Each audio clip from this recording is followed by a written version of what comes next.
और मेरे साथ हैं अमलेंदु उपाध्याय। बिहार में बदलते राजनीतिक घटनाक्रम के बीच, बदलते राजनीतिक समीकरणों के बीच एक बड़ी खबर आ रही है कि मुख्यमंत्री नीतीश कुमार अब से थोड़ी देर पहले राज्यपाल आरिफ मोहम्मद खान से मिलने पहुंचे। किस लिए पहुंचे हैं, क्या वजह है, ये स्पष्ट नहीं हो पाया है, लेकिन बिहार में जिस तरह से राजनीतिक समीकरण लगातार बनते बिगड़ते दिखाई पड़ रहे हैं, पिछले करीब एक महीने से जो कवायद चल रही है, नीतीश कुमार की भारतीय जनता पार्टी के नेताओं से दूरियां बनी दिखाई पड़ रही हैं, इंडिया गठबंधन से नजदीकी दिखाई पड़ रही है, उसको लेकर तमाम तरह के कयास लगाए जा रहे हैं। और इन कयासों को तब और मजबूती मिली जबकि नीतीश कुमार ने राज्यपाल आरिफ मोहम्मद खान से मुलाकात की। राज्यपाल आरिफ मोहम्मद खान अभी कुछ दिन पहले ही उन्होंने शपथ ली है। शपथ से पहले भी नीतीश कुमार के गांव वो गए, लेकिन अभी जो खबर आ रही है कि नीतीश कुमार उनसे मिलने पहुंचे हैं। क्या बात हुई, किस वजह से गए हैं, इसको लेकर अभी कोई स्पष्ट जानकारी नहीं आई है, लेकिन बड़ी खबर आ रही है कि राज्यपाल से मिलने पहुंचे हैं मुख्यमंत्री नीतीश कुमार। और मुख्यमंत्री नीतीश कुमार अगर अचानक राज्यपाल से मिलने पहुंचे हैं तो अपने आप में एक बड़ी खबर है। अब क्या उसकी वजह रही है, उसके पीछे क्या कारण है, इस पर लगातार अपडेट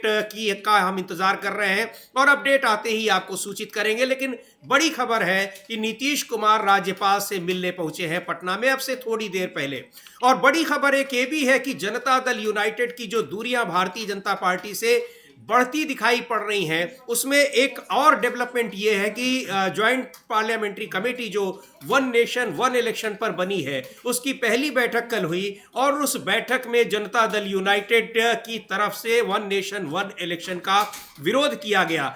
जब जनता दल यूनाइटेड के सांसद विपक्ष के नेताओं के साथ खड़े दिखाई पड़े, तमाम मुद्दों पर उन्होंने अपनी असहमति जताई। वन नेशन वन इलेक्शन को लेकर पहले ही सरकार घिरी हुई है, लेकिन इससे बड़ी खबर यह है कि इन तमाम विसंगतियों के बाद, भारतीय जनता पार्टी से बढ़ती दूरियों के बाद, नीतीश कुमार जिस तरह से पटना में राज्यपाल से मिले हैं, वो अपने आप में एक बड़े डेवलपमेंट की ओर इशारा कर रहा है। अमलेंदु जी, इसको किस तरह से देखा जाए जो लगातार नीतीश कुमार भारतीय जनता पार्टी से उनकी दूरियां बढ़ रही हैं, तब नेताओं से, बीजेपी के नेताओं से मुलाकात नहीं कर रहे हैं, जबकि बीजेपी के साथ ही वो सरकार चला रहे हैं, और अब अचानक राज्यपाल से मुलाकात की खबर आ रही है। इसको किस तरह से देखा जाए? अब हालांकि अभी कुछ जानकारी नहीं आई है कि क्यों मिलने गए हैं, लेकिन कयास तो बहुत सारे लग रहे हैं कि कुछ जो एक बड़ा कदम उठाने की बातें हो रही हैं, क्या वो बड़ा कदम उठा चुके हैं नीतीश कुमार? बिल्कुल समीर जी, जो सूचनाएं सब मिल रही हैं और जिस तरीके की सब खबरें आ रही हैं, उससे बिल्कुल ये लग रहा है कि नीतीश कुमार मन बना चुके हैं और काफ़ी कुछ नीतीश कुमार तय कर चुके हैं जी। और आज नीतीश कुमार का अचानक गवर्नर हाउस जाना, गवर्नर से मिलने के लिए, ये कई संदेह पैदा कर रहा है। अभी हालांकि सूचना नहीं आई है कि वो गवर्नर से क्या मिले हैं, इस्तीफा देने गए हैं और नए मुख्यमंत्री की शपथ लेने गए हैं, क्या करने गए हैं, इस तरीके अभी तो कोई खबर नहीं है। लेकिन उनका गवर्नर से मिलने जाना जो है, ये काफ़ी ज़्यादा संदेह पैदा कर रहा है और इसको लेकर बिहार में ज़बरदस्त तरीके से चर्चाएं शुरू हो गई और दिल्ली तक जो है वो चर्चाएं आ गई हैं और दिल्ली भी काफ़ी ज़्यादा बेचैन दिखाई पड़ रही है नीतीश कुमार के गवर्नर से मिलने जाने को लेकर। जी बिल्कुल, दिल्ली तो नीतीश कुमार के हर कदम पर वो किस तरह, क्या राजनीतिक कदम उठा रहे हैं, किस तरह से वो सोच रहे हैं, किस तरह से उनकी मुलाकातें हो रही हैं, उस पर लगातार नजर बनाए हुए है, क्योंकि नीतीश कुमार के कोई भी कदम उठाने का सीधा प्रभाव पड़ने वाला है केंद्र पर, केंद्र सरकार पर, दिल्ली पर। जो दिल्ली की बात कही जा रही है, दिल्ली का मतलब केंद्र सरकार। हालांकि दिल्ली में विधानसभा चुनाव भी हो रहे हैं, उसकी सरगर्मी भी बनी हुई है, लेकिन दिल्ली सरकार बिहार के मुख्यमंत्री नीतीश कुमार के पल पल की खबरों से वाकिफ है और नजर रखे हुए है, क्योंकि उसके किसी भी राजनीतिक फैसले का सीधा असर दिखाई पड़ने वाला है दिल्ली पर, केंद्र सरकार पर। लेकिन इस बीच में जिस तरह से नीतीश कुमार ने राज्यपाल से मुलाकात की है, राज्यपाल से उनकी बातचीत हुई है, उसको लेकर तमाम तरह के कयास लग रहे हैं। संदेह पैदा हो रहा है कि नीतीश कुमार इस्तीफे की तैयारी कर रहे थे। हालांकि कहा यह जा रहा था कि 14 जनवरी के बाद वो कोई इस तरह का कदम उठाएंगे, लेकिन उससे पहले ही उनकी मुलाकात क्यों हुई है, क्या बातें हुई हैं राज्यपाल से, नीतीश कुमार के मन में क्या चल रहा है, इसको लेकर कई सारे संदेह पैदा हो रहे हैं। अचानक आज मुलाकात करना सुबह सुबह, ये अपने आप में बहुत कुछ बता रहा है। हमारे साथी अविनाश इस पर नजर रखे हैं। अविनाश के पास जो कुछ भी अपडेट होगा न्यूज रूम से, वो हम तक पहुंचाएंगे, आप तक पहुंचाएंगे। लेकिन बड़ी खबर अभी की यही आ रही है कि नीतीश कुमार की मुलाकात हुई है राज्यपाल आरिफ मोहम्मद खान से पटना में। और ये मुलाकात तब हुई है जब लगातार बनते बिगड़ते राजनीतिक समीकरण देखे जा रहे हैं बिहार में, और बार बार ये खबरें आ रही हैं कि नीतीश कुमार एनडीए से कभी भी नाता तोड़ सकते हैं। पटना में बिहार लोक सेवा आयोग के छात्रों का आंदोलन चल रहा है।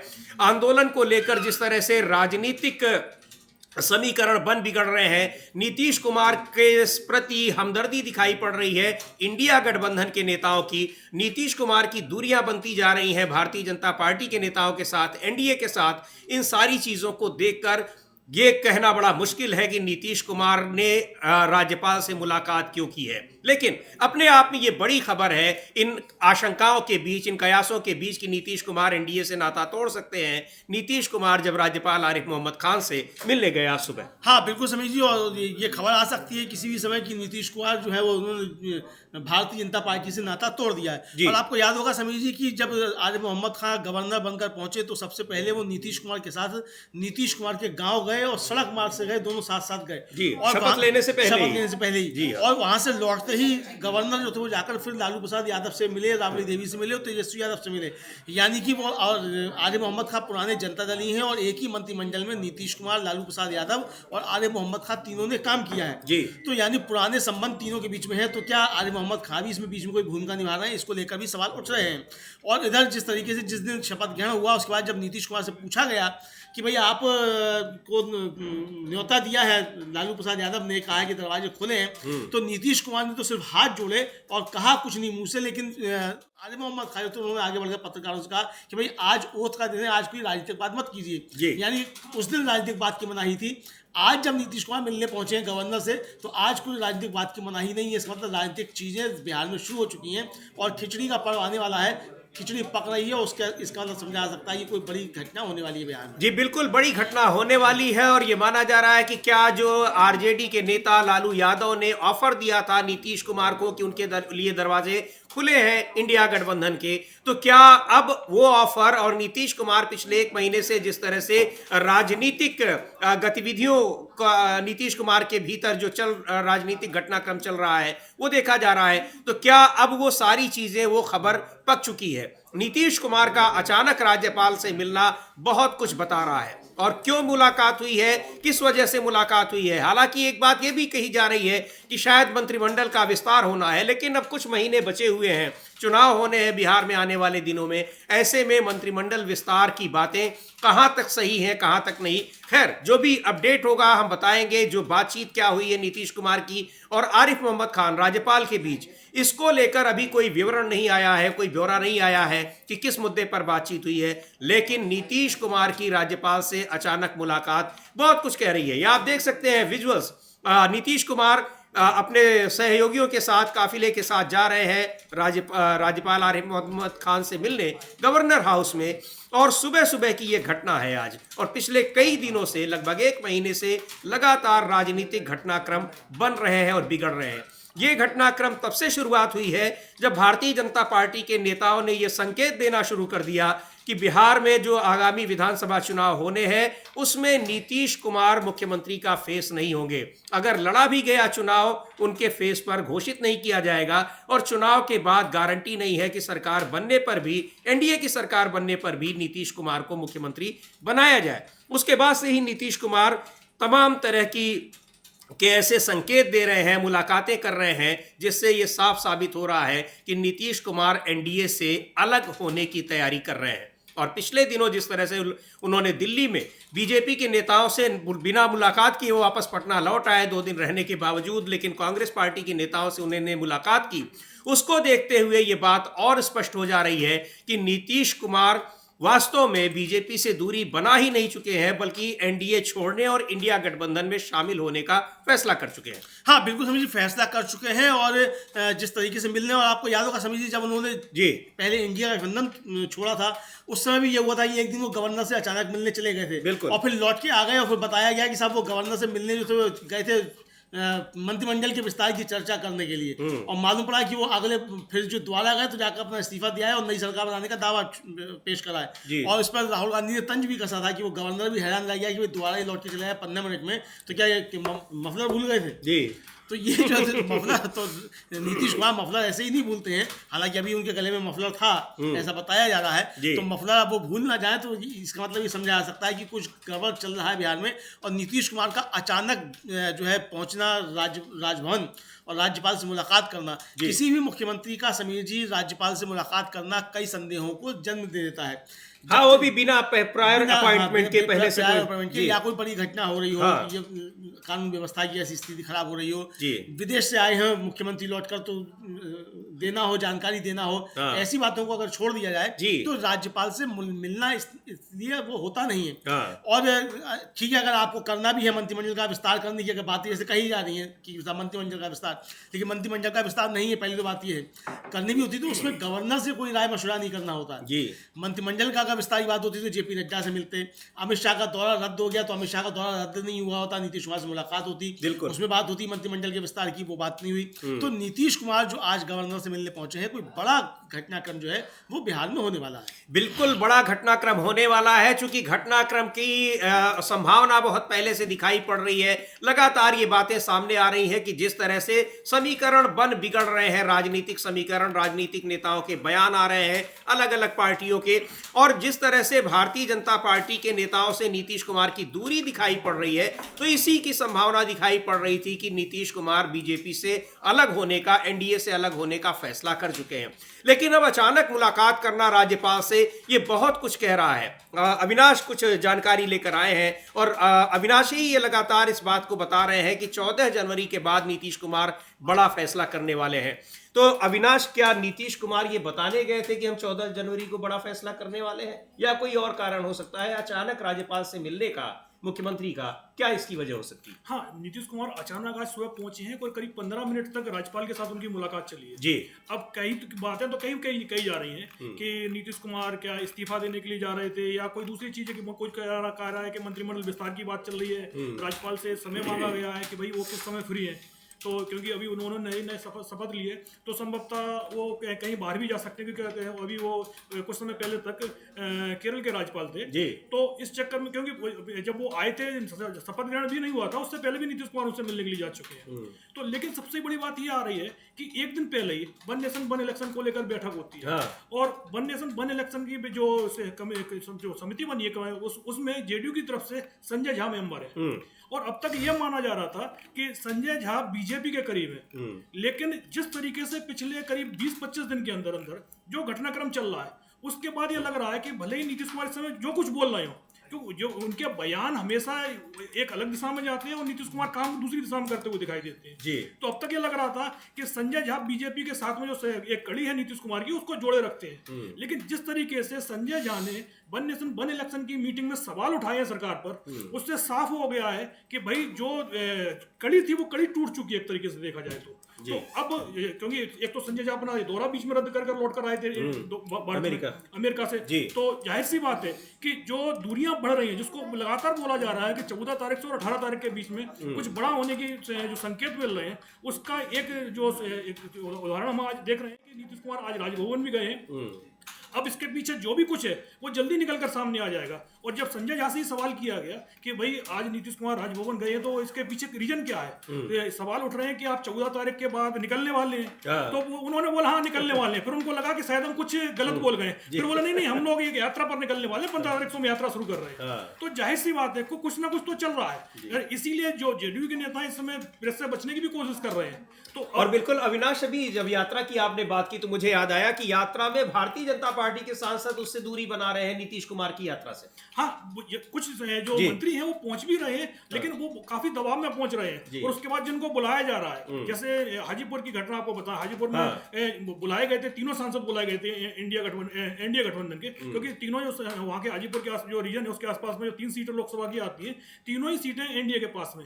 लेकिन एनडीए का एक भी सांसद नीतीश कुमार के बुलाने पर नहीं पहुंचा, क्योंकि वो तीनों में से जेडीयू का एक भी सांसद नहीं था, बीजेपी और एलजेपी के सांसद सांसद थे वहाँ। जी। और जाहिर सी बात है कि एलजेपी के ऊपर जिस तरीके से ईडी का प्रेशर बना हुआ है, तो आज की तारीख में एलजेपी एक झटके में बीजेपी के साथ संबंध नहीं तोड़ेगी। उसे वो तभी तक बीजेपी के साथ से नहीं छोड़ेगी जब तक उसको लगेगा कि भाई केंद्र की सरकार उसके हटने से चली जाएगी। तो लेकिन नीतीश कुमार के लिए सबसे ज्यादा महत्वपूर्ण उनकी सीएम पद बना हुआ है, और सीएम पद को लेकर साफ अमित शाह तो साफ बोल चुके हैं कि भाई इसका फैसला तो बीजेपी का संसदीय बोर्ड करेगा, बिहार में इसका फैसला होने वाला नहीं है जी। तो इसीलिए नीतीश कुमार सिर्फ अपने सीएम की कुर्सी बचाने पर लगे हुए हैं। और ये कहा जा रहा है कि उनका जो आरजेडी से लालू यादव से जो बातचीत चल रही है उसमें सिर्फ एक शर्त पर पेच फंसा हुआ है कि आरजेडी की तरफ से ये कहना है कि भाई आप आइए, अभी 1 साल काम कीजिएगा, लेकिन जो 2025 का चुनाव होगा वो तेजस्वी के नेतृत्व में होगा। सिर्फ इसी एक चीज पर पेच फंसा हुआ है।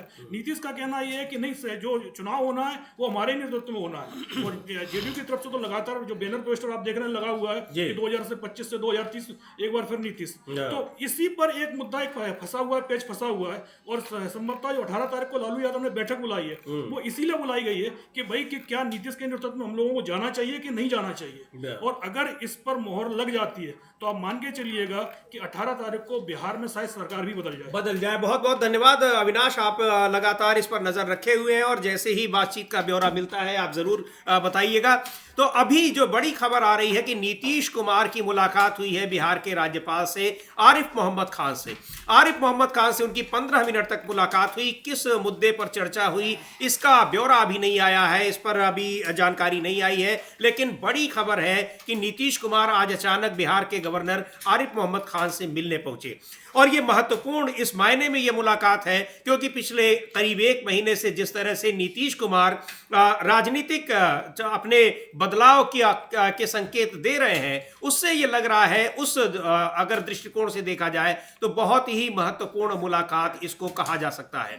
क्या बातें हुई, किस लिए मिलने गए थे, जब ये जानकारी मिलेगी तो आएगी, लेकिन ये भी है कि इसके मायने बहुत निकाले जा रहे हैं। और अभी जो हमारे साथी अविनाश कह रहे थे कि लगातार ये बातें चल रही हैं कि 18 तारीख को यानी 18 जनवरी को लालू यादव ने जो अपने नेताओं की बैठक बुलाई है उसके बाद बिहार में बड़े राजनीतिक परिवर्तन की खबर मिल सकती है। संकेत तो लगातार मिल ही रहे हैं और 14 जनवरी नीतीश कुमार के लिए भी एक डेडलाइन जैसी है। उसके पहले वो कोई काम नहीं करेंगे, लेकिन 14 जनवरी के बाद ही वो कोई फैसला लेंगे। शायद ये अपना मन बना चुके हैं। और उससे पहले की ये जो घटना है कि आज अचानक वो नीतीश कुमार मिलने पहुंचे राज्यपाल से, उसको इसी परिप्रेक्ष्य में देखा जा रहा है। तो ये मुलाकात बहुत महत्वपूर्ण होने वाली है क्योंकि बिहार में अगर कोई राजनीतिक परिवर्तन होता है, नीतीश कुमार गठबंधन बदलते हैं, एनडीए छोड़कर अगर वो इंडिया गठबंधन में जाते हैं तो सीधे तौर पर इसका असर केंद्र की सरकार पर पड़ने वाला है, केंद्र की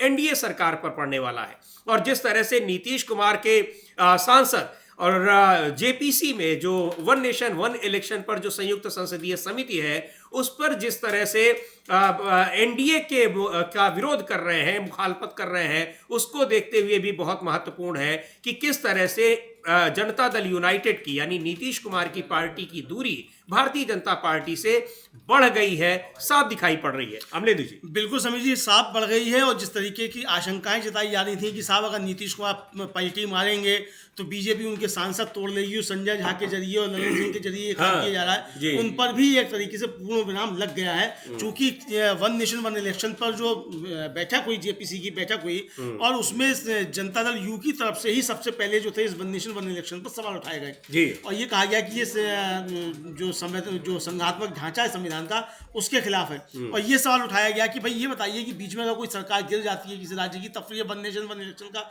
क्या होगा।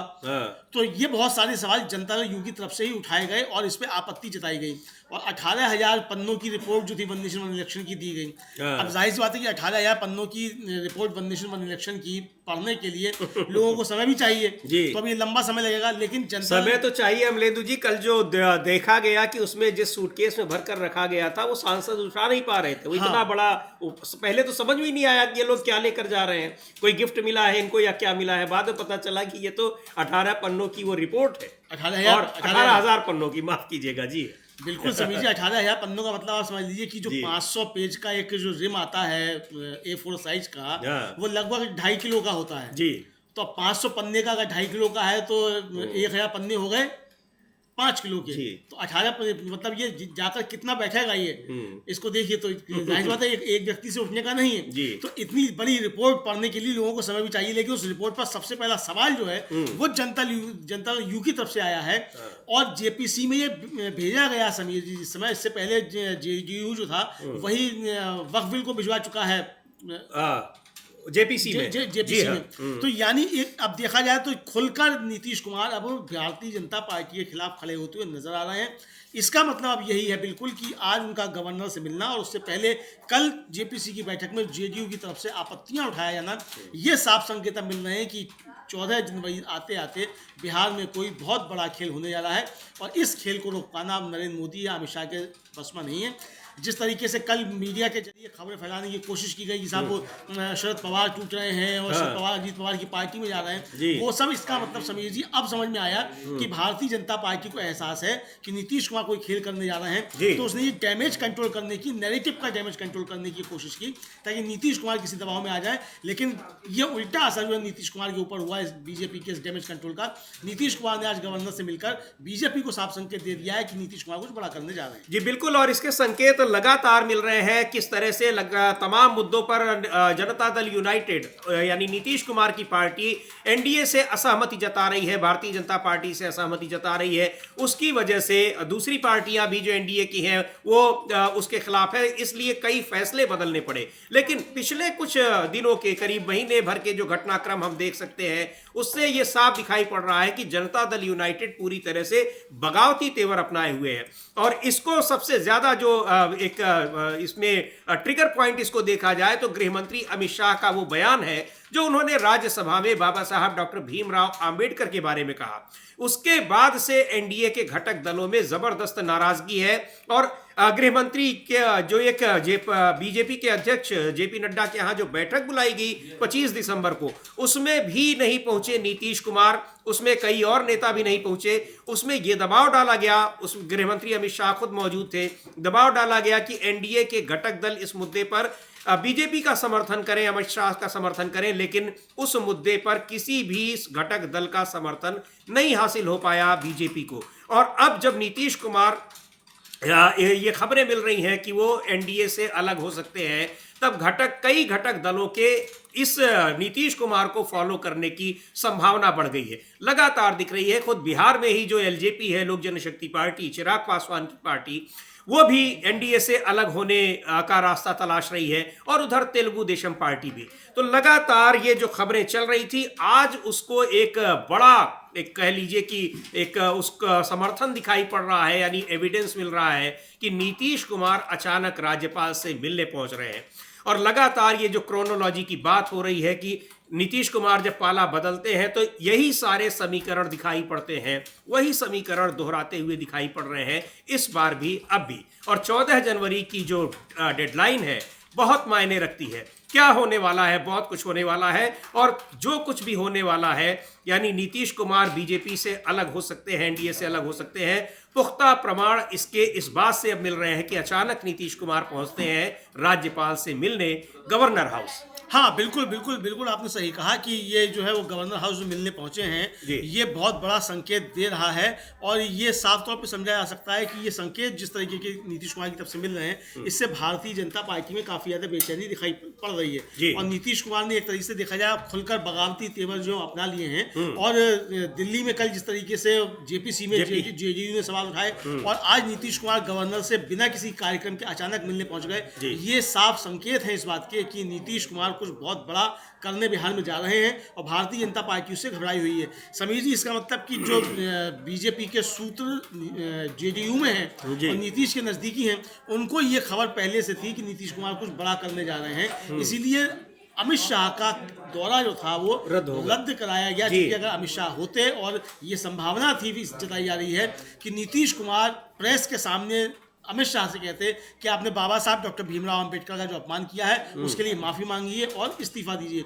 ऐसे में भारतीय जनता पार्टी के सामने, अमित शाह के सामने स्थिति बहुत ज्यादा चिंताजनक हो जाती और काफी ज्यादा उनको बेइज्जती का सामना करना पड़ता। इसीलिए नीतीश कुमार की इस सूचना की वजह से जो मिली है भारतीय जनता पार्टी को, अमित शाह का दौरा रद्द कराया गया। लेकिन नीतीश कुमार जो अपने पत्ते फेंक रहे हैं, उससे साफ समझा जा सकता है कि नीतीश कुमार कुछ बड़ा करने जा रहे हैं। और नीतीश कुमार बड़ा करने जा रहे हैं। आज उन्होंने राज्यपाल से मुलाकात की और अमलेंदु जी, पिछले महीने भर से जो ये घटनाक्रम चल रहा है, एक भी बार नीतीश कुमार ने इस तरह से स्पष्ट नहीं किया कि वो एनडीए नहीं छोड़ेंगे या इंडिया गठबंधन में शामिल नहीं होने जा रहे हैं। कोई खंडन नहीं किया। हालांकि ये बात तो जरूर करते रहे कि अब कहीं नहीं जाएंगे और गलती हो गई, लेकिन जो उनको ऑफर मिल रहा है खासकर आरजेडी नेता लालू प्रसाद की तरफ से, और बिहार में जाहिर सी बात है कि इंडिया गठबंधन का मुख्य चेहरा वही है, उनकी तरफ से खुला ऑफर मिला है नीतीश कुमार को। उसके बारे में भी उन्होंने ऐसा नहीं कहा कि वो नहीं जाने वाले हैं या इस ऑफर को ठुकरा रहे हैं।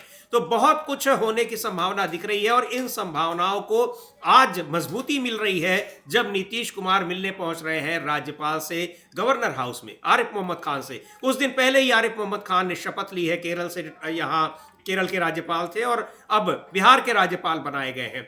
राज्यपाल के पद की शपथ लेने से पहले भी नीतीश कुमार के साथ उनके गांव गए और तभी से ये बातें हो रही थी, लगातार कयास लग रहे थे कि ये पुराने जनता दल के नेता हैं, चाहे आरिफ मोहम्मद खान हो, लालू प्रसाद यादव हो या फिर नीतीश कुमार हो, इन सब लोगों ने एक साथ काम किया है और इन सब के मेल मुलाकात के मायने उन राजनीतिक गतिविधियों को और ज्यादा प्रोवोक कर रहे हैं जो नीतीश कुमार इस समय चल रहे हैं। तो और चूंकि आरिफ मोहम्मद खान ने नीतीश कुमार के गांव तो गए ही, उसके बाद जिस तरह से वो लालू प्रसाद यादव से मिले, उनके परिवार वालों से मिले, पूर्व मुख्यमंत्री राबड़ी देवी से मिले, तो ये बातें स्पष्ट तौर पर दिखाई पड़ रही थी कि गवर्नर भी एक तरह से, यानी राज्यपाल भी एक तरह से, ये इस जो नीतीश कुमार के गठबंधन के बदलने के कयास हैं, उसको लेकर वो भी कहीं न कहीं उसमें उनकी भी स्वीकृति है, उनकी भी हामी है। हालांकि ये कयास है, इस तरह के मेल मुलाकातों की वजह और भी हो सकती है।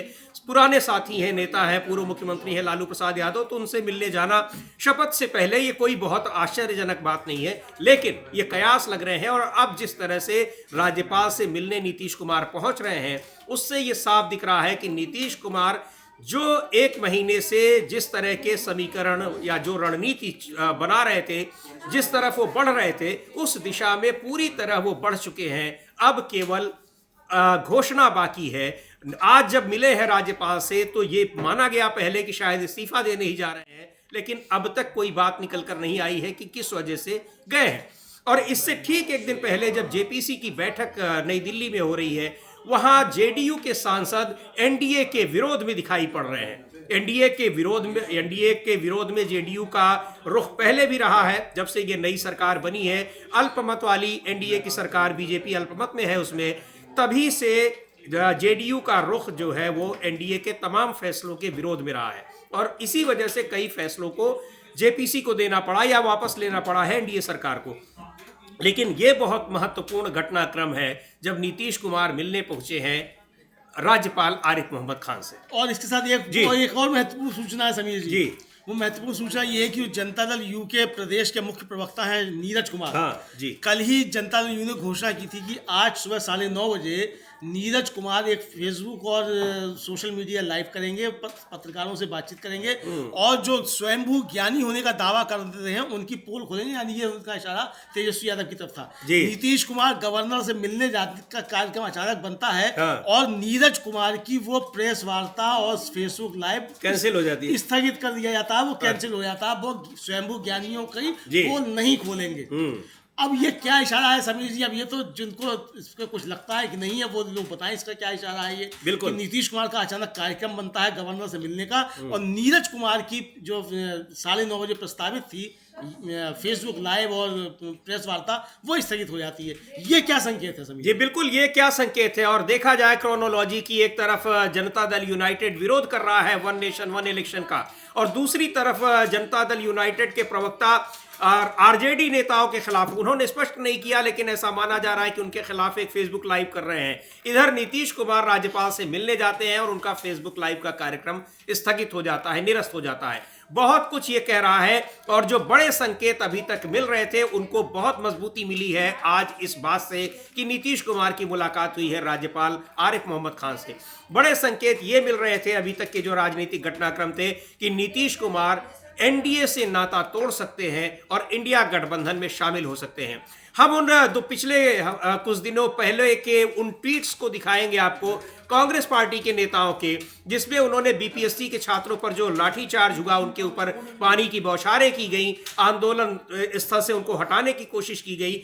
उसके बाद कांग्रेस पार्टी के नेताओं के जो ट्वीट रहे, उस घटना की निंदा तो हो रही है, लेकिन उसमें नीतीश कुमार का नाम नहीं है, एनडीए सरकार का नाम है और भारतीय जनता पार्टी का नाम है। मल्लिकार्जुन खड़गे के ट्वीट को खासतौर पर हम दिखाएंगे। और दूसरी बात यह भी बड़ी महत्वपूर्ण है कि एक राज्य के मुद्दे पर राष्ट्रीय पार्टी के राष्ट्रीय अध्यक्ष उस पर ट्वीट कर रहे हो, तो ये सारी चीज़ें ये दिखा रही हैं अमलेंदु जी, ये पूरी की पूरी जो क्रोनोलॉजी है ये स्पष्ट कर रही है कि नीतीश कुमार पिछले 1 महीने से जिस तैयारी में लगे हुए थे वो तैयारी पूरी हो चुकी है, उसका जो निहितार्थ है वो पूरा हो चुका है। ये मल्लिकार्जुन खड़गे का ये पुराना ट्वीट है जिसको हम आपको दिखा रहे हैं, जब बीपीएससी के छात्रों पर पानी की बौछारें की गई, उन पर लाठीचार्ज किया गया।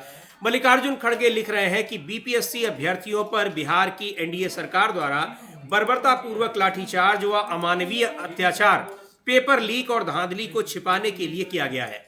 युवाओं पर तानाशाही का डंडा चलाकर उनके मनोबल को तोड़ने का प्रयास बेहद शर्मनाक व निंदनीय है। भाजपा वालों ने पूरे देश में पेपर लीक माफिया का जाल बिछा रखा है, जिससे युवाओं का भविष्य बर्बाद हो रहा है। पिछले 7 सालों में 70 से अधिक पेपर लीक हुए हैं। बीपीएससी परीक्षा में 3,28,000 युवाओं का भविष्य अधर में लटका हुआ है। जब धांधली पकड़ी जाती है तो भाजपा निर्लज्जता से इनकार करती है या युवाओं पर लाठियां बरसाकर उनका मुंह बंद करवाना चाहती है। ये इतना लंबा चौड़ा ट्वीट किया है मल्लिकार्जुन खड़गे ने अमलेंदु जी, इसमें एक भी बार नीतीश कुमार का नाम नहीं है। एनडीए सरकार और भारतीय जनता पार्टी, बार बार भारतीय जनता पार्टी का जिक्र हो रहा है, चाहे लाठियां बरसाने के मुद्दे पर और चाहे पेपर लीक के मुद्दे पर। तो इस तरह के संकेत पहले से ही मिल रहे थे कि नीतीश कुमार की बातचीत इंडिया गठबंधन से पक्की हो चुकी है और एनडीए कब वो छोड़ देंगे ये समय की ही बात है। बिल्कुल समीर जी, ये साफ साफ संकेत मिल रहे हैं कि ये बातचीत हो चुकी है और वो छोड़े जाने की तैयारी हो रही है। और इधर दिल्ली में जो चल रहा है समीर जी, और जो पटना में चल रहा है, दोनों तरफ जेडीयू में और बीजेपी में जो कुछ चल रहा है वो काफ़ी कुछ इशारा कर रहा है। केसी त्यागी जो जनता दल यू के बड़े नेता हैं और पहले मुख्य प्रवक्ता थे, वो दिल्ली में, हालांकि वो उन्होंने मुख्य प्रवक्ता पद छोड़ दिया है, उन्होंने जो एक बयान दिया है समीर जी, उसका सीधा सीधा अर्थ ये लगाया जा रहा है कि उनकी कांग्रेस के साथ नज़दीकियां बढ़ रही हैं और वो इंडिया गठबंधन में शामिल होने की तैयारी हो रही है। उनका कहना ये है कि जो अरविंद केजरीवाल हैं, मतलब उनका मतलब कहना है कि वो कांग्रेस, सपा, एनसीपी, ममता बनर्जी की टीएमसी, राजद और मतलब ये उनका कांग्रेस पर उनका मतलब एक तरीके से प्रहार है। ये कहा उन्होंने कि वो जो है वो आम आदमी पार्टी को खत्म करके एक छत्र राज करना चाहती है, यही विवाद का मुद्दा है। तो अब ये विवाद का मुद्दा, केसी त्यागी तो ये बता रहे हैं विवाद का मुद्दा क्या है, लेकिन उधर सम्राट चौधरी जो हैं उनका जो कहना है वो भी काफी ज्यादा गौर करने लायक है। सम्राट चौधरी कह रहे हैं कि आरजेडी जो है जो मतलब उसका इंडिया गठबंधन के लोग जो हैं वो सिर्फ अपने स्वार्थ में, और कोई गठबंधन का स्वार्थ नहीं है, मतलब कोई उनका गठबंधन का स्वार्थ नहीं है, अपना राज, अपनी व्यवस्था, अपनी चिंता, यही जो है इंडिया गठबंधन का धर्म है।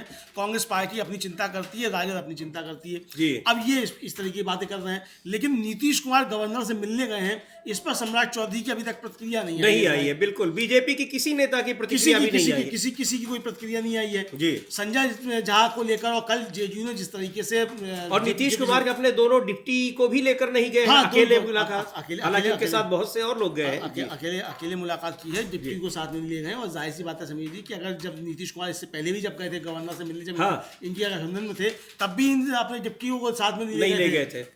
इंडिया गठबंधन वाले डिप्टी थे उनको साथ नहीं ले गए थे। अब जब गए मिलने के लिए तो बीजेपी वाले डिप्टी को साथ नहीं ले गए। तो ये जिस तरीके से नीतीश कुमार दांव चल रहे हैं, वो साफ संकेत मिल रहा है कि अब कोई बड़ा खेल जो है बिहार में होने वाला है। बिल्कुल बड़ा खेल होने वाला है। और ये जो खेल चल रहा है पिछले करीब 1 महीने से, नीतीश कुमार की जो राजनीतिक गतिविधियां हैं वो लगातार ये संकेत दे रही थी कि वो पाला बदलने की तैयारी कर रहे हैं और कर चुके हैं, इस तरह के संकेत मिल रहे थे। उसको बहुत मजबूती मिली जब लालू प्रसाद यादव की तरफ से उनको खुला ऑफर दिया गया। हम लालू प्रसाद यादव के उस बयान को भी सुनवाएंगे जिसमें उन्होंने साफ तौर पर कहा कि नीतीश आते हैं तो आए, हम उनको ले लेंगे, जो गलती उन्होंने की उनकी सारी गलती माफ कर दी जाएगी। लेकिन सबसे ज्यादा मजबूती आज इस कदम से मिल रही है कि नीतीश कुमार अचानक चले जाते हैं राज्यपाल से मिलने के लिए। और ये पूरे घटनाक्रम ये दिखा रहे हैं कि पिछले साल जिस तरह से उन्होंने इंडिया गठबंधन छोड़कर एनडीए गठबंधन का साथ पकड़ा था, तब भी यही सारी घटनाएं होती दिखाई पड़ रही थी और अब एक बार फिर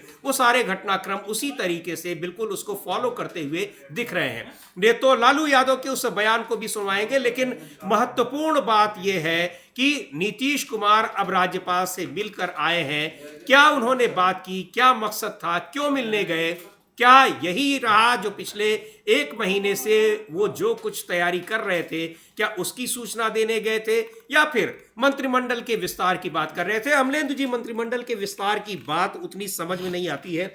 कुछ ही महीने रह गए हैं चुनाव के, इसी साल चुनाव होने हैं बिहार में। ऐसे में मंत्रिमंडल विस्तार का क्या, हालांकि अभी वहां पर 6 सीटें शायद खाली हैं, 30 मंत्री हैं बिहार में, 6 मंत्री अभी और बन सकते हैं, उनकी जगह खाली है। लेकिन अब कुछ महीनों के लिए मंत्री बनाने का क्या तुक है? क्या उसके लिए इतना नीतीश कुमार अचानक सुबह पहुंच जाएंगे मिलने के लिए? ये भी मायने रखता है। लेकिन जो बड़ा संकेत तो यही मिल रहा है कि नीतीश कुमार पिछले एक महीने से जो तैयारियों में लगे हुए हैं, कुछ उसी से संबंधित ये मुलाकात हो सकती है। बिल्कुल समीर जी, ये मुलाकात उसी संबंध में कुछ है और नीतीश कुमार के मन में कुछ चल रहा है, तो अपने गवर्नर से कुछ बात करने गए होंगे कि क्या क्या करना है, क्या क्या नहीं करना है। और अगर समीर जी मंत्रिमंडल विस्तार की बात होती तो गवर्नर तो मंत्रिमंडल विस्तार थोड़ी करेगा जी। मंत्रिमंडल विस्तार करना है मुख्यमंत्री को कर। जी हाँ। और वो तो सीधे सूची लेके जाएंगे, दे देंगे, सूची लेके जाएंगे, सूची लेके उनको दे देंगे। भाई शपथ ग्रहण का अगर बात है, शपथ ग्रहण कब होगी तो वो तो बाद में भी तय हो जाएगा, कब होगी क्यों नहीं होगी। मंत्रिमंडल में विस्तार आपको करना, आप बता दीजिए कि किस किस को मंत्रिमंडल में विस्तार करना। ये चर्चा होनी चाहिए थी, ये चर्चा होनी चाहिए थी भारतीय जनता पार्टी के साथ, बिल्कुल एलजेपी के साथ, जीतन मांझी की पार्टी के साथ, क्योंकि ज्यादातर मंत्री बीजेपी के ही बनने हैं। ज्यादा उनके बनने हैं, तो जो घटक दल हैं उनके साथ भी चर्चा होनी चाहिए थी।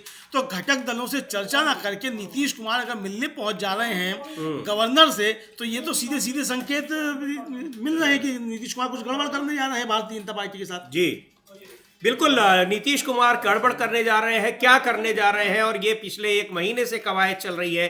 कवायद तब से चल रही है जब से महाराष्ट्र के चुनाव के नतीजे आए हैं। नीतीश कुमार ने साफ तौर पर देखा कि एकनाथ शिंदे के साथ क्या किया गया है। एकनाथ शिंदे जैसी ही स्थिति नीतीश कुमार की भी है, मुख्यमंत्री नीतीश कुमार भी है, एकनाथ शिंदे भी थे, लेकिन जैसे ही भारतीय जनता पार्टी ने चुनाव में ज्यादा सीटें हासिल की, नीतीश कुमार को किनारे कर दिया गया। और नीतीश कुमार को आशंका रही हो, वो आशंका मजबूत कर दी बीजेपी के नेताओं ने, गृह मंत्री अमित शाह ने और भारतीय जनता पार्टी के नीतीश कुमार के ही सहयोगी deputy chief minister Vijay Sinha ने। उन्होंने साफ ये कह दिया कि हम एनडीए क्या में मुख्यमंत्री कौन होगा ये चुनाव के बाद तय होगा। और उसके बाद से ही नीतीश कुमार को लगा कि अगर एनडीए जीत भी जाती है, हालांकि जीतने की संभावना कम ही दिखाई पड़ रही है, क्योंकि लगातार बीजेपी के साथ रहने पर नीतीश कुमार एंटी इनकम्बेंसी का उनको शिकार सामना करना पड़ रहा है। जिस तरह से बेरोजगारी, महंगाई के मुद्दे वहां छाए हुए हैं, खासतौर से युवाओं के मुद्दे, उसको लेकर आशंकित है। इन सब के बीच अगर उनको ये लगा कि अगर जीत भी जाते हैं फिर भी मुख्यमंत्री उनको नहीं बनाएगी भारतीय जनता पार्टी, क्योंकि उनके सामने तत्काल एकनाथ शिंदे का उदाहरण साफ था। इसको देखते हुए फिर नीतीश कुमार ने अपने कदम आगे बढ़ाने शुरू किए और वो लगा कि अब उसको कामयाबी मिल रही है, जब कांग्रेस पार्टी के नेताओं की हमदर्दी नीतीश से दिखाई पड़ने लगी। और केवल कांग्रेस पार्टी के नहीं, आरजेडी नेता तेजस्वी यादव की भी, उन्होंने भी बीपीएससी के मुद्दे पर घेरा भारतीय जनता पार्टी को, एनडीए सरकार को। नीतीश कुमार के लिए उन्होंने कहा कि वो दबाव में काम कर रहे हैं, बीजेपी नेताओं के, दिल्ली के दबाव में काम कर रहे हैं। तो ये सारी चीजें ये बता रही थी कि नीतीश कुमार इंडिया गठबंधन के साथ अपनी बातचीत पक्की कर चुके हैं। वो बातचीत पक्की कर चुके हैं, उसका बड़ा प्रमाण मिला जब लालू यादव ने साफ तौर पर कह दिया कि नीतीश कुमार आते हैं तो उनका स्वागत है, कोई दिक्कत नहीं है। तो ये सारी चीजें, इनके बीच में जो सबसे महत्वपूर्ण कारण है, अगर नीतीश कुमार ये बदलाव कर रहे हैं गठबंधन का, तो उसके पीछे एकनाथ शिंदे का उदाहरण और बीजेपी नेताओं की बयानबाजी उससे उनको लग गया कि ये अब हमको एनडीए छोड़ने में ही भलाई है। हाँ बिल्कुल, एनडीए छोड़ने में भलाई ये उनको समझ में आ गया। और समझिए जिस तरीके से जनता दल यू हाँ। लगातार पोस्टर पे पोस्टर जारी कर रहा है और उन पोस्टर्स में भी कहीं मोदी नहीं है, कहीं अमित शाह नहीं है, गठबंधन का दूसरा कोई सहयोगी नहीं है, अकेले नीतीश कुमार हैं। और नारे क्या दिए जा रहे हैं, 2025 फिर से नीतीश जी। अभी कोई 3 मिनट पहले ही जनता दल यूनाइटेड ने एक पोस्टर जारी किया है, यानी नीतीश कुमार की मुलाकात के बाद, हाँ मुलाकात के बाद ये किया है, 2025 फिर से नीतीश ये जारी किया है। और दिया है कि किसानों को निर्बाध बिजली आपूर्ति करने में शीर्ष पर बिहार जी। जनता दल यूनाइटेड की तरफ से है और नीतीश कुमार का बड़ा सा इसमें फोटो है। और उसमें दिया गया है कि बिजली देने में देश के विकसित राज्यों गुजरात, पंजाब और महाराष्ट्र को बिहार ने पीछे छोड़ा। केंद्रीय ऊर्जा मंत्रालय की ओर से जारी रिपोर्ट ने की पुष्टि, बिहार के किसानों को सिंचाई के लिए 22 घंटे तक बिजली मिल रही है। ये सब करते हुए जो हैशटैग इस्तेमाल किए अंग्रेजी और हिंदी दोनों में, उसमें जो है 2025 फिर से नीतीश, इसका इस्तेमाल किया गया है। और झगड़ा भारतीय जनता पार्टी से यही शुरू हुआ कि नीतीश कुमार कह रहे थे कि नरेंद्र मोदी और अमित शाह घोषणा करें सार्वजनिक तौर पे कि 2025 का चुनाव नीतीश कुमार के नेतृत्व में लड़ा जाएगा और मुख्यमंत्री नीतीश कुमार ही बनेंगे। लेकिन इसकी घोषणा ना तो नीतीश कुमार ना तो की गई अमित शाह की तरफ से और ना प्रधानमंत्री नरेंद्र मोदी की तरफ से। और इसीलिए नीतीश कुमार जो एनडीए की बैठक हुई थी 25 दिसंबर को, उसमें नहीं पहुंचे। और 29 दिसंबर को जब पहुंचे भी हैं दिल्ली, तो डॉक्टर मनमोहन सिंह के परिवार से मिले हैं। और सूचना ये है कि कांग्रेस के कई नेताओं से उनकी वहां मुलाकात हुई है, गोपनीय मुलाकात हुई है। और प्रधानमंत्री नरेंद्र मोदी से मिलने का उनका कार्यक्रम तय था, लेकिन नीतीश कुमार प्रधानमंत्री से बिना मिले हुए लौटकर पहुंच गए पटना आ गए, पटना जी। तो ये अब संकेत दे रहे हैं। तो आज जिस तरीके से वो जाकर मिले हैं गवर्नर से, ये काफी कुछ संकेत दे रहा है। तो ये काफी कुछ संकेत दे रहा है अमलेंदु जी। लेकिन एक बात ये इसमें एक है, चूंकि बिहार में अगर कोई बदलाव होता है, कोई बड़ा राजनीतिक घटनाक्रम होता है जो नीतीश कुमार जिसको लगभग फाइनल कर चुके हैं, तो उसमें केंद्र सरकार का जाना तय है, क्योंकि उसके बाद जो परिस्थितियां बनेंगी वो केंद्र सरकार के लिए घातक होंगी। उसके पास 240 सीटें हैं, बहुमत जुटाना उसके लिए बड़ा मुश्किल हो जाएगा। ऐसी स्थिति में क्या भारतीय जनता पार्टी नीतीश कुमार को घोषित कर सकती है क्या मुख्यमंत्री उम्मीदवार एनडीए का? और अगर ऐसा कर सकती है तो क्या नीतीश कुमार अपना फैसला बदल सकते हैं? क्या लगता है? देखिए समीर जी, अब ये तो भारतीय जनता पार्टी क्यों करेगी इस तरह की घोषणा, जब भारतीय जनता पार्टी को लग रहा है कि उसने हरियाणा जीत लिया, उसने महाराष्ट्र जीत लिया, लग रहा है उसको इसी तरीके से हम बिहार भी जीत लेंगे। और नीतीश कुमार भी इस बात को समझ रहे हैं कि बीजेपी खेल क्या करना चाहती है। तो अगर ये घोषणा कर भी देगी, उसके बाद भी ये वो काम नहीं करेगी नीतीश कुमार के साथ, ये कैसे गारंटी मिले इसकी? तो नीतीश कुमार ये बात अच्छे तरीके से समझ रहे हैं कि भारतीय जनता पार्टी जो करने वाली है, नीतीश कुमार उसकी पहले से काट निकाल कर चल रहे हैं कि भारतीय जनता पार्टी को यह मौका ही नहीं मिले कि वो हरियाणा और महाराष्ट्र जैसा कोई खेल नीतीश कुमार के साथ बिहार में कर सके। इसीलिए नीतीश कुमार की बाबा पलटी मारने की खबरें आ रही हैं और वो जब पुष्ट होती चली जा रही हैं, वो इसीलिए सब चल रही है तैयारी कि भारतीय जनता पार्टी को हरियाणा या महाराष्ट्र दोहराने की इजाजत बिहार में नहीं मिले। इसके लिए नीतीश कुमार की तरफ से सारी तैयारियां हो रही हैं। बिल्कुल। और ये जिस तरह से जनता दल यूनाइटेड के करीबियों के खिलाफ, करीबियों के यहाँ और लोक जनशक्ति पार्टी के करीबियों के यहाँ ईडी की छापेमारी हुई, चूंकि लोक जनशक्ति पार्टी भी जब से ये नई सरकार बनी है, अल्पमत जिसमें भारतीय जनता पार्टी अल्पमत में है, उस सरकार के बनने के बाद से लोक जनशक्ति पार्टी भी काफी हमलावर है अपनी ही सरकार के खिलाफ। और उनके चिराग पासवान के करीबी के यहाँ भी छापेमारी हुई है। इन सारी चीजों को देखते हुए अब घटक दलों को भी ये पता है कि ये छापेमारी की जो कार्रवाइयां हो रही हैं, उनके पीछे इन्हीं छोटी जो क्षेत्रीय दल हैं उनका समर्थन है। तो अब वो भी मन बना चुके हैं कि इस तरह की कार्रवाइयों की अगर धमकी दे रही है केंद्र सरकार, तो केंद्र सरकार को उस धमकी देने की स्थिति में ही न रखा जाए अगर वो अपना समर्थन वापस ले सकते हैं।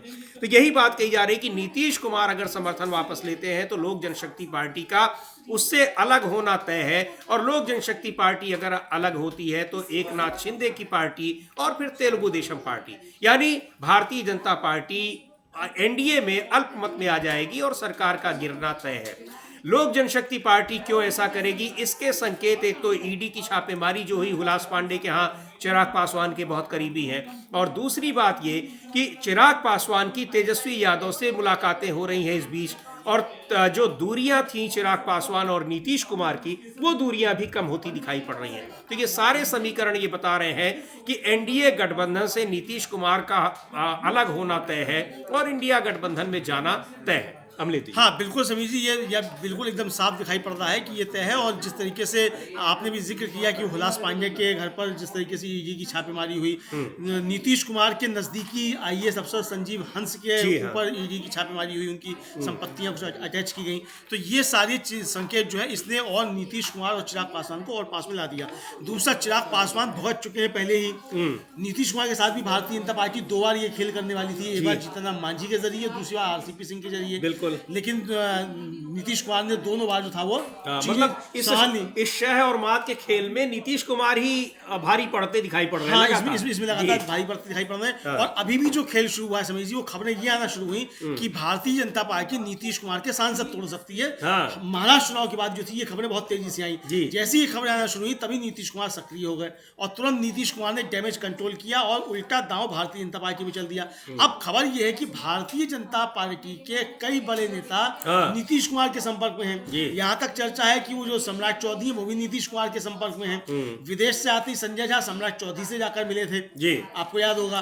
और ये अब कहा जा रहा है कि सम्राट चौधरी जो है बीजेपी को तोड़ देंगे, इस तरह की खबरें भी चल रही हैं। क्योंकि सम्राट चौधरी तो लालू यादव के बहुत करीबी माने जाते हैं। लालू यादव के बहुत करीबी माने जाते हैं। और जो उनके पिता शकुनी चौधरी, उनका अभी जब जन्मदिन था, उस जन्मदिन के अवसर पर जो तेजस्वी यादव ने, मीसा भारती ने और राष्ट्रीय जनता दल ने, तमाम लोगों ने जो उनको जन्मदिन की बधाइयां दी, उस जन्मदिन की बधाइयों के साथ उनका एक पुराना वीडियो था वो ट्वीट किया, जिसमें जनता दल यू के नेता के तौर पर शकुनी चौधरी जो है वो भारतीय जनता पार्टी को गरियाते हुए नजर आ रहे हैं। तो ये कि भाई ये क्रांतिकारी नेता है, मोदी जी को गरिया रहे हैं और बीजेपी को गरिया रहे हैं शकुनी चौधरी। तो ये एक तरीके से संकेत जो है मिलना बहुत कुछ शुरू हो गए, जो संकेत मिलना शुरू हो चुके हैं। और इन संकेतों के पीछे कुछ घटनाएं बहुत महत्वपूर्ण हैं। जिस तरह से बीजेपी के नेताओं के बयान आए कि उनकी मंशा जाहिर हो गई कि वो बिहार में बीजेपी की अकेले सरकार चाहते हैं। उसके बाद महाराष्ट्र की जो घटना थी वो सामने थी। तीसरी बात यह कि ये आशंकाएं कि भारतीय जनता पार्टी जेडीयू के सांसदों को तोड़ सकती है, ये सारी चीज़ें, ये सारे कारण दिखाई पड़ रहे थे, जिसकी वजह से नीतीश कुमार ने शतरंज में अपनी चालें शुरू की। और जब वो अपनी चालें शुरू करने लगे तो फिर उसकी काट भारतीय जनता पार्टी को मिलती दिखाई नहीं पड़ रही है। और नीतीश कुमार ने मौका अच्छा ढूंढा अमित शाह के उस बयान के बाद जो उन्होंने राज्यसभा में दिया था बाबा साहब डॉक्टर भीमराव अंबेडकर को लेकर, क्योंकि उस पर साथ नहीं देना है, ये तो कई घटक दलों ने साफ कर दिया है। और उस पर अमित शाह को लेकर ये जो नाराजगी है विपक्षी दलों की, भारतीय जनता पार्टी के सहयोगी दलों की भी नाराजगी है और यहाँ तक कि भारतीय जनता पार्टी के भी तमाम सांसद इस मुद्दे पर नाराज हैं गृह मंत्री अमित शाह के इस बयान पर। तो ये एक अच्छा मौका देखा नीतीश कुमार ने और उन्होंने ये सोचा होगा कि जब हम निकलेंगे तो ये सारी चीज़ें बताएंगे और सबसे बड़ा कारण बताएंगे गृह मंत्री अमित शाह के उस बयान को, और साथ में ये भी कहेंगे कि उन पर दबाव था कि इस बयान का वो समर्थन करें। और शायद बैठक जो अभी 25 दिसंबर को बुलाई गई थी, बुलाई भी इसीलिए गई थी। तो उनके पास इस समय मौका भी है और वजह भी है, बहुत सारे चीज़ें हैं। और दूसरी बात यह कि दूसरे गठबंधन में उनके लिए रास्ता भी साफ हो रखा है। हाँ बिल्कुल, दूसरे गठबंधन में उनके लिए रास्ता साफ हो रखा है। और दूसरी तरफ से लालू प्रसाद यादव तो खुला ऑफर दे चुके हैं कि भाई आइए आप काम कीजिए। और कहा कि कोई बाबा भाग जाते हैं, हमने तो उनको थोड़ी भगाया है, तो आएंगे तो दरवाजा खुला है। उनसे ये भी पूछा गया कि आप माफ कर देंगे, हम माफ कर देंगे। तो यहाँ तो पूरी तैयारी है। और इधर जिस तरीके से आपने जिक्र किया समीर जी की बीपीएससी परीक्षा को लेकर जो प्रियंका गांधी का ट्वीट रहा, जो मल्लिकार्जुन खड़गे का ट्वीट रहा, जो राहुल गांधी का ट्वीट रहा, सबने एक तरीके से भारतीय जनता पार्टी और एनडीए सरकार पर हमला बोला, किसी ने भी नीतीश कुमार पर हमला नहीं बोला। और रही सही कसर जो एक तरीके से कही जा सकती है संकेतों की जो है, वो कल जेपीसी की बैठक में वन नेशन वन इलेक्शन पर जनता दल यू की तरफ से उस पर सवाल उठाकर पूरी कर दी गई। यानी अब किसी को अगर कोई डॉट्स मिलाने में दिक्कत आ रही हो तो उसके लिए तो फिर हम क्या कह सकते हैं समीर जी। लेकिन ये सारी चीजें इशारा कर रही हैं कि नीतीश कुमार अपनी लाइन तैयार कर चुके हैं। भारतीय जनता पार्टी घबराई हुई नजर आ रही है और अपने मीडिया के जरिए जो है भारतीय जनता पार्टी दूसरे नैरेटिव बनाने की कोशिश कर रही है कि इंडिया का गठबंधन टूट गया और शरद पवार दूसरी तरफ जा रहे हैं। तो ये संकेत देने की कोशिश की अगर नीतीश कुमार चले भी जाएंगे तो हमारे पास जो सरकार गिरेगी नहीं। ये असल में प्रशासन को एक जो है संदेश देने की कोशिश भारतीय जनता पार्टी की तरफ से है ताकि दिल्ली के चुनाव में गड़बड़ी कराई जा सके। ये है। अच्छा, एक चीज और भी है अमलेंदु जी, जिस तरह से बीपीएससी के छात्रों के आंदोलन में प्रशांत किशोर की एंट्री होती है, जनसुराज पार्टी के नेता, उन पर आरोप लगे कि ये भारतीय जनता पार्टी के शह से या उसके समर्थन से ये वहां आमरण अनशन कर रहे हैं, छात्रों को भड़का रहे हैं, जो भी बातें आई सामने उनको लेकर भी नीतीश कुमार को आशंका हुई कि भारतीय जनता पार्टी किस तरह से छवि खराब करना चाह रही है, और सरकार चूंकि नेतृत्व तो उनके हाथ में है, सरकार का वो मुख्यमंत्री हैं, तो जो कुछ भी होता है, गड़बड़ होता है, उसकी जिम्मेदारी उनके पास आएगी। तो इस वजह ने भी काफी ज्यादा इसको जो नीतीश कुमार फैसला लेने वाले हैं उसको बढ़ाने में मदद की होगी।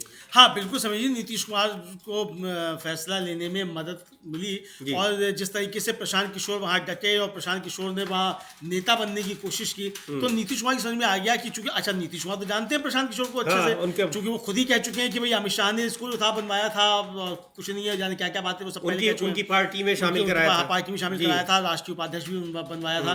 तो यही सवाल जो है वो जिस तरीके से देखा उन्होंने कि कूद रहे हैं, और प्रशांत किशोर की वजह से ही सम्राट चौधरी भी समझिए भारतीय जनता पार्टी से कन्नी काटने की तैयारी में है। जी इस तरीके की खबरें भी चल रही हैं।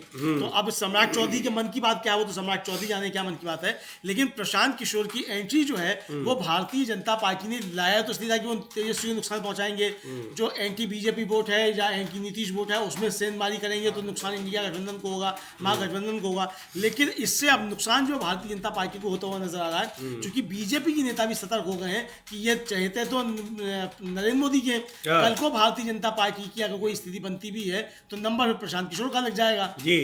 तो अब ये चीजें बीजेपी के अंदर भी वहां शुरू हो गई हैं। तो नीतीश कुमार जो अपने दांव चल रहे हैं समीर जी, वो साफ साफ ही संकेत मिल रहे हैं कि नीतीश कुमार अब भारतीय जनता पार्टी को उसके ही दांव से चित्त करने वाले हैं, और भारतीय जनता पार्टी समझ नहीं पा रही है कि उसको नीतीश कुमार से किस तरीके से निपटना है, क्योंकि नीतीश कुमार कोई भी ऐसा लूपहोल छोड़ के नहीं जा रहे हैं कि भारतीय जनता पार्टी वहां घुसने की कोई प्रयास करे, भारतीय जनता पार्टी वहां घुस सके। ये सारी चीजें जो अब दिखाई पड़ रही हैं वो साफ तौर पे दिखाई पड़ रहा है कि नीतीश कुमार अब कोई बड़ा खेल करने की तैयारी में है। कल जिस तरीके से जेडीयू ने वन नेशन वन इलेक्शन की बैठक में आपत्ति जताई सरकार के ड्राफ्ट को लेकर, और आज सुबह बिना किसी कार्यक्रम के नीतीश कुमार मिलने पहुंच गए गवर्नर से, और इसी के साथ साथ जो आज नीरज कुमार जो उसके मुख्य प्रवक्ता हैं जेडीयू के, उनकी 9:30 बजे जो प्रेस वार्ता होनी थी और सोशल मीडिया संवाद होना था, नीतीश कुमार का गवर्नर से मिलने के कार्यक्रम की घोषणा मतलब जाते ही वो उनका 9:30 बजे का कार्यक्रम था वो रद्द कर दिया गया। ये सारे संकेत एक तरफ से मिल रहे हैं कि नीतीश कुमार कोई बहुत बड़ा खेल बिहार में कर चुके हैं, सिर्फ उसकी घोषणा बाकी है। जी बिल्कुल, संकेत लगातार मिल रहे हैं। नीतीश कुमार जिस तरह से बीजेपी के नेताओं से दूरी बनाए हुए हैं, भारतीय जनता पार्टी के शीर्ष नेताओं से कार्यक्रम के बावजूद नहीं मिल रहे हैं, दिल्ली जाकर भी नहीं मिल रहे हैं, और कांग्रेस पार्टी के नेताओं से उनकी गुपचुप बैठकें हो रही हैं, मीटिंग्स हो रही हैं।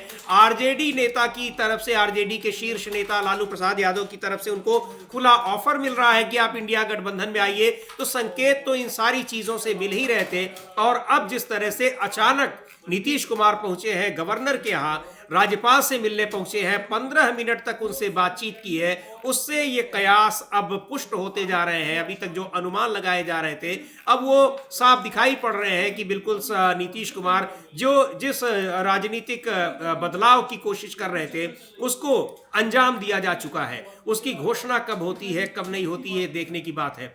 और लगातार जिस तरह से अभी जो अमलेदु जी ने कहा कि जेपीसी की बैठक में जनता दल यूनाइटेड का जो स्टैंड रहा विपक्ष के साथ खड़ी है, जबकि सरकार में वो एनडीए के साथ है, लेकिन उसका स्टैंड जो है वो विपक्षी नेताओं से मिलता जुलता है।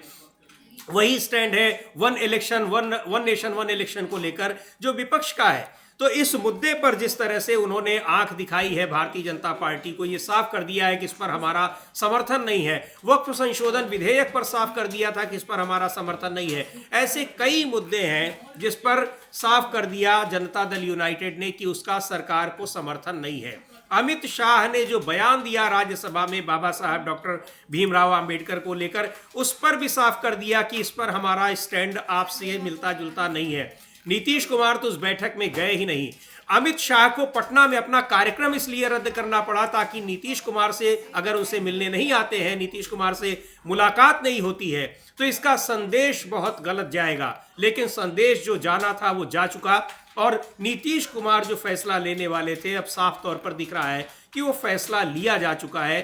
गवर्नर से बैठक, गवर्नर से मुलाकात नीतीश कुमार की, ये साफ बता रही है कि जिस बदलाव की कोशिश में नीतीश कुमार लगे हुए थे वो बदलाव उसकी कोशिश वो पूरी हो चुकी है और अब ये समय की बात है कि कब वो इसकी घोषणा करते हैं।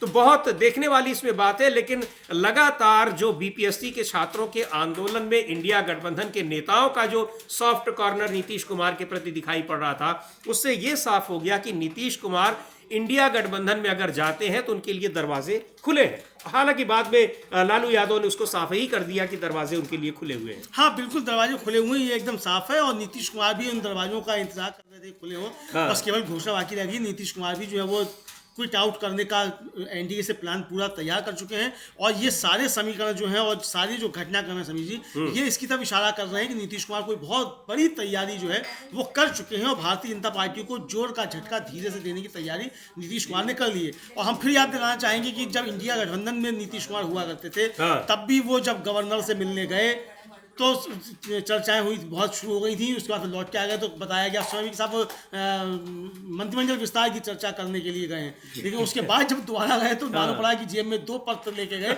एक इस्तीफे का, दूसरा नया मुख्यमंत्री चुने जाने का। जी। तो नीतीश कुमार ऐसा ही करते हैं, पहले जाकर के ये बनाते हैं कि लोग इसमें लग जाए कि अरे ये तो मंत्रिमंडल विस्तार की चर्चा करने गए हैं, और दोबारा जब जाते हैं तब वो जाकर इस्तीफा देते हैं और दूसरा अपना समर्थन का पत्र पेश कर देते हैं। और 18 तारीख को समीर जी लालू यादव ने राष्ट्रीय जनता दल की राष्ट्रीय कार्यकारिणी की बैठक बुलाई है पटना में जी। और 18 जनवरी को ही राहुल गांधी एक वहां सम्मेलन में जा रहे हैं। यानी राहुल गांधी भी 18 को होंगे पटना में, लालू यादव भी होंगे, पूरी पार्टी भी वहाँ होगी, और नीतीश कुमार भी दिल्ली में वहाँ पटना में होंगे।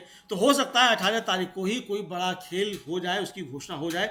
ऐसा भी हो सकता है कि राहुल गांधी जिस संविधान बचाओ सम्मेलन या संविधान हक सम्मेलन जो भी है जिसमें जा रहे हैं, नीतीश कुमार उसमें उसी में उपस्थित हो जाए, अचानक से पहुंच जाए, तो ये उनके लिए मुफीद भी हो सकता है। तो बहुत सारी चीज़ें चल रही हैं, लेकिन आज नीतीश कुमार ने चर्चाओं को बहुत ज़्यादा गर्म कर दिया है, जैसे वो गवर्नर से जाकर मिले हैं समीर जी। बिल्कुल, उन चर्चाओं को जो चर्चाएं चल रही थी, जो संभावनाएं जताई जा रही थी, उसको एक मजबूती दी है नीतीश कुमार ने आज गवर्नर से मुलाकात करके। और जो जिस तरह से हालांकि कहा जा रहा है कि मंत्रिमंडल विस्तार की भी बात कर सकते हैं, लेकिन मंत्रिमंडल विस्तार अब 2-4 महीने के लिए मंत्रिमंडल विस्तार कोई बहुत लॉजिकल नहीं दिखाई पड़ रहा है। और नीतीश कुमार पिछले 1 महीने से जिस तरह से राजनीतिक गतिविधियां उनकी देखी जा रही हैं, उसको देखते हुए वो मंत्रिमंडल विस्तार करेंगे, इसकी संभावना भी अमलेंदु जी कम ही दिखाई पड़ रही है। नहीं, और अगर मंत्रिमंडल विस्तार के लिए गए हो, मंत्रिमंडल विस्तार का इतना जोर पड़ रहा है, तो फिर ये मंत्रिमंडल विस्तार का जोर डाल कौन रहा है? हाँ जी। तो ये और शंकाएं जो उत्पन्न हो जाती हैं कि अगर मंत्रिमंडल विस्तार के लिए नीतीश कुमार गवर्नर से मिलने पहुंच गए हैं, इसका मतलब कि उनकी पार्टी तोड़ने की कोशिश की जा रही है। तो जिनको उनको शक होगा उनको मंत्री बनाएंगे वो, या बीजेपी में नीतीश कुमार सेन लगाने जा रहे हैं, तो वो मंत्रिमंडल, तो अभी मंत्रिमंडल विस्तार की आवश्यकता क्या है? और खरमास चल रहा है। हाँ। इस खरमास में नीतीश कुमार जो कुछ फैसले जो है इस तरीके से करते ही नहीं है। इसीलिए तो कहा जा रहा है कि जो भी फैसला लेंगे 14 जनवरी के बाद ही लेंगे। तो 14 जनवरी से पहले भारतीय जनता पार्टी का कौन सा विधायक मंत्री बनने को तैयार है, उसका नाम बता दिया जाए। जी।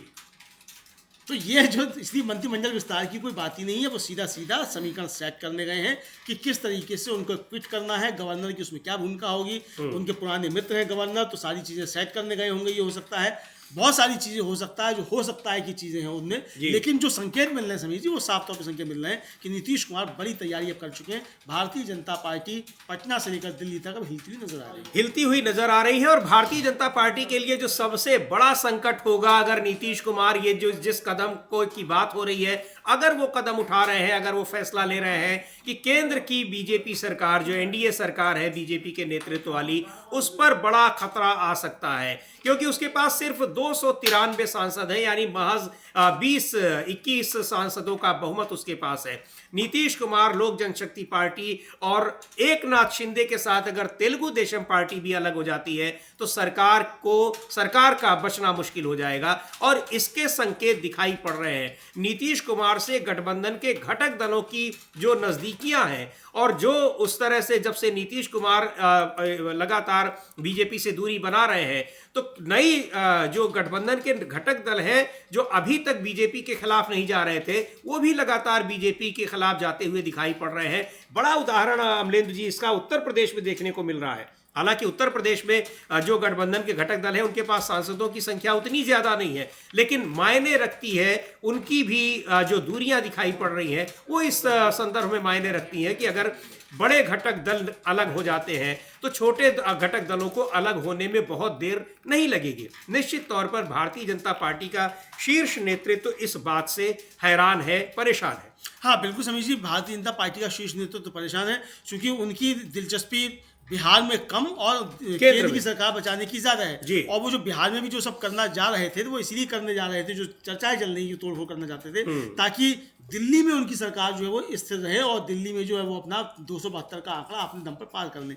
लेकिन जिस तरीके से वन नेशन वन इलेक्शन पर ही समीर जी भारतीय जनता पार्टी की संसद में पोल खुली और उसमें जो मतदान हुआ उसमें भारतीय जनता पार्टी के ही 20 सांसद जो थे वो गायब रहे। जी हाँ। तो नीतीश कुमार ये समझ चुके हैं अच्छी तरीके से कि चीजें मोदी जी के पक्ष में बीजेपी के अंदर भी नहीं है। तो बीजेपी की तरफ से जो प्रयास किए गए, जैसे खबरें आई कि बीजेपी की तरफ से प्रयास किए जा रहे हैं कि उनके सांसद तोड़े जाए नीतीश कुमार के, नीतीश कुमार उससे भी सक्रिय हो गए और नीतीश कुमार ने उल्टा दांव चल दिया है कि बीजेपी अपने को खुद को बचाए। तो बीजेपी के सामने, नरेंद्र मोदी के सामने सबसे बड़ा संकट ये है कि वो अपनी दिल्ली की सरकार किस तरीके से बचाएं। नीतीश कुमार को अस्थिर करने की सोचना भारतीय जनता पार्टी के अब बस में नहीं रहा है। नीतीश कुमार ने इसके साफ संकेत दे दिए। नीतीश कुमार जब कोई खेल करेंगे तो उसका सीधा सीधा प्रभाव बिहार में तो होगा ही, लेकिन सीधा सीधा प्रभाव उसका नरेंद्र मोदी की सरकार पर भी पड़ता हुआ दिखाई पड़ेगा। जी बिल्कुल, वो चाहे सहयोगियों पर या विरोधियों पर प्रहार कर रहे हैं, लेकिन प्रहार में वो इसी तरह से उनके ऊपर वो भारी पड़ता दिखाई पड़ रहा है। चाहे शीश महल का मामला हम लोग देख ले कि शीश महल पर भी आम आदमी पार्टी पर प्रहार करने की कोशिश की और राजमहल उनके ऊपर बड़े प्रहार के रूप में आ गया। और यहाँ जिस तरह से नीतीश कुमार को एकनाथ शिंदे बनाने की तैयारी की जा रही थी, अब नीतीश कुमार ऐसा खेल खेल रहे हैं कि केंद्र की सरकार ही उससे डगमगाने वाली है।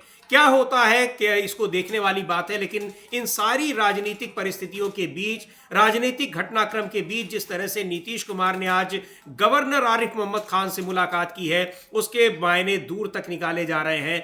बहुत कुछ होने की संभावना दिखाई पड़ रही है और इन संभावनाओं को मजबूती मिली है आज जब नीतीश कुमार ने मुलाकात की गवर्नर आरिफ मोहम्मद खान से। क्या होता है, मुलाकात में क्या बातें निकल कर आई अभी स्पष्ट नहीं हुआ है, लेकिन इन सब पर बनी है हमारी नजर। लगातार हम आपको अपडेट करते रहेंगे। अब इस कार्यक्रम को यहीं समाप्त करते हैं, लेकिन आप